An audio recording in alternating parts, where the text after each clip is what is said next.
Contacto con Iña La Estanzuela.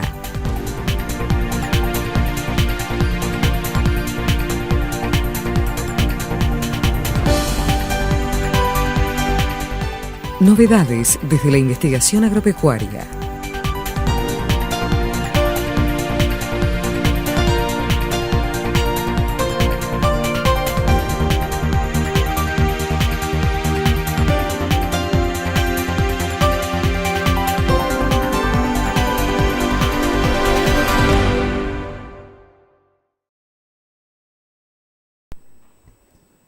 Hola.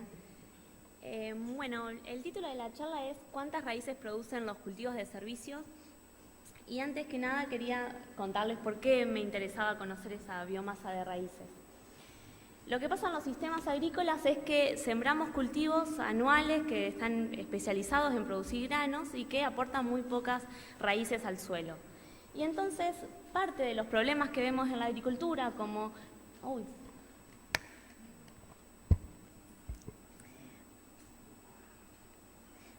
que disminuya la materia orgánica o que los suelos se encuentren más compactados o que pierdan su capacidad de infiltrar, es porque a lo largo del año tenemos bajos aportes de raíces al suelo. Pero bueno, estos cultivos los queremos para cosecharlos y entonces es lógico que no podamos aumentar esa producción de raíces. Producimos la cantidad de raíces mínima indispensable para que las plantas puedan absorber agua y nutrientes. Pero en cambio, con los cultivos de servicios que no los vamos a cosechar, quizás tenemos la oportunidad de elegir a estos cultivos con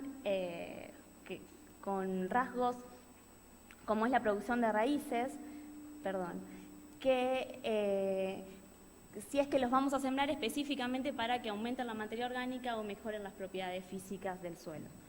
Y entonces es por eso que evalué en distintas especies cómo eran las raíces que estaban aportando. Estos son datos de un experimento que cuenta con un montón de leguminosas en los que trabajamos con todo el equipo de Cali.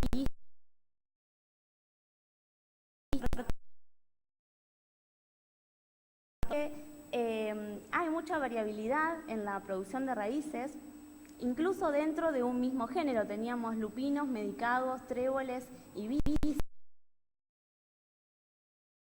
Unas como esta vicia villosa que aportó una gran cantidad de raíces y otras que aportaron una menor cantidad de raíces. Y otra cosa destacable es que el ranking que uno podría hacer mirando solo la biomasa aérea no coincide con la biomasa subterránea. Es decir, que hay especies que tienen información que hacen que destinen una gran proporción de su producción total a las raíces y otras especies que particionan menos a raíces. Pero eso fue un experimento de un año y para ver qué pasaba con el tiempo o con la variación en la producción de biomasa, medimos en otro año solamente en 10 de esas especies. Y lo que vimos acá en el eje positivo se muestra de nuevo la biomasa aérea y acá la biomasa subterránea. Y vemos que en este año, que fue el 2013, en donde prácticamente esto se debe a la siembra temprana de las leguminosas, vemos que los tréboles y este medicado produjeron mucha biomasa aérea en relación al año anterior. En cambio, las vicias mantuvieron relativamente constante su biomasa. Pero en este año, en donde vimos una producción que en algunos cultivos llegó a ser de casi el doble, la biomasa subterránea se mantuvo relativamente constante. Es decir que, y esto nos abrió la pregunta de por qué pasaba esto, cómo era la acumulación de la biomasa aérea y de la biomasa subterránea, y si entonces era necesario esperar a que produzcan tanta biomasa aérea si lo que nosotros estamos buscando es la biomasa subterránea. Y para contestar esa pregunta, lo que hicimos fue elegir en cuatro de esas leguminosas y realizar cosechas sucesivas y biomasa subterránea.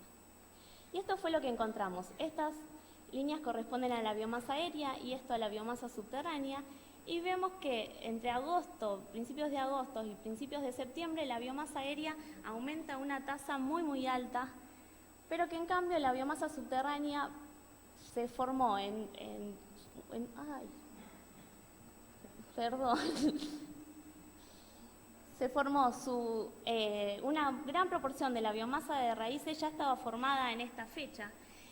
Y esto nos da la pauta de que en estos años, en años donde quizás estamos complicados y necesitamos acortar el ciclo de las leguminosas para darle prioridad a los cultivos de renta, podríamos, si lo que nos interesa es sembrar estas leguminosas únicamente para aumentar materia orgánica o mejorar las propiedades físicas, interrumpir temprano el ciclo y de todas maneras estamos garantizando una buena acumulación de biomasa subterránea. Pero hasta ahora todo lo que les mostré es para leguminosas y entonces quería agregar algo de lo que pasa con otras especies pertenecientes a otras familias. Este es un experimento que también se hizo acá en Estanzuela, en Chacra 30, dirigido por Sauchik y con mucha ayuda del equipo de riego.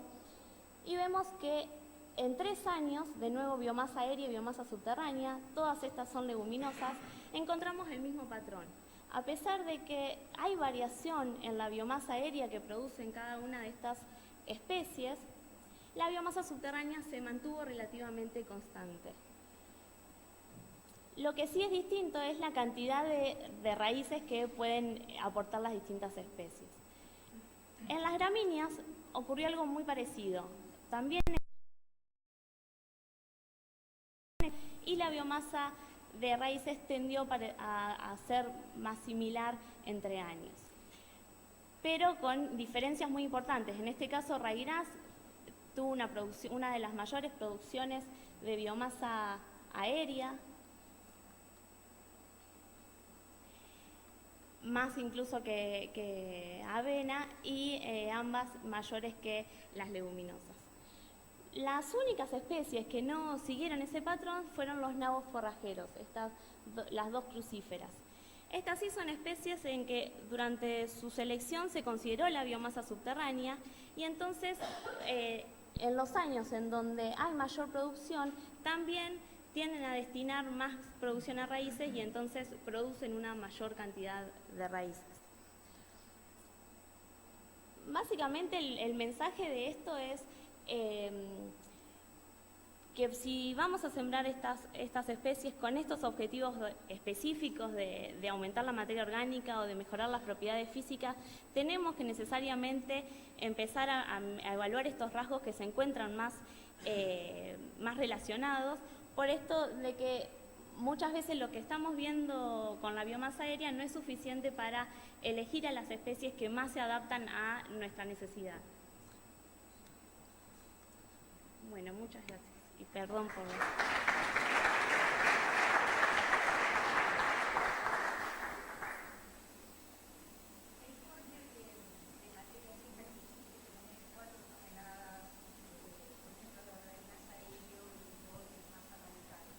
En estas, sí.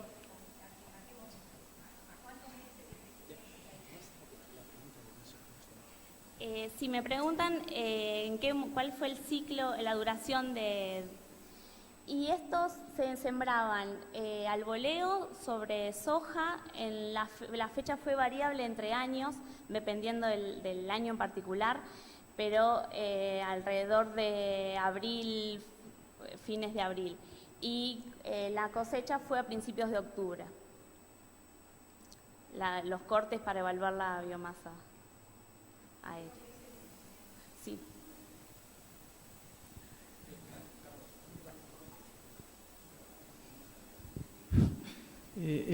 ¿Evaluaron en algún momento hacer un corte de una leguminosa cuando llegó a un nivel de crecimiento que sombrea o algo, a ver si eso promueve crecimiento de raíces? O sea, si un corte con 3.000 kilómetros de seca y que arranque de vuelta, ¿eso generaría más raíces o no? Sí, eso es algo muy interesante que hablábamos hoy en el almuerzo, de qué es lo que pasa con los cortes, cómo reaccionan las plantas y si cambian esa asignación de recursos de alguna manera. Al verse, por un lado, al verse limitadas por luz, con el corte quizás toman recursos de las raíces para destinarlas a la biomasa aérea, pero por otro lado, al aumentar el crecimiento, puede haber otro pulso de crecimiento de raíces. Sí, eso es algo muy interesante, incluso pensando en esta otra vuelta de rosca que le podríamos dar a los cultivos de servicio, que es de usarlos para pastoreo o generar fardo. Sí, es algo muy interesante.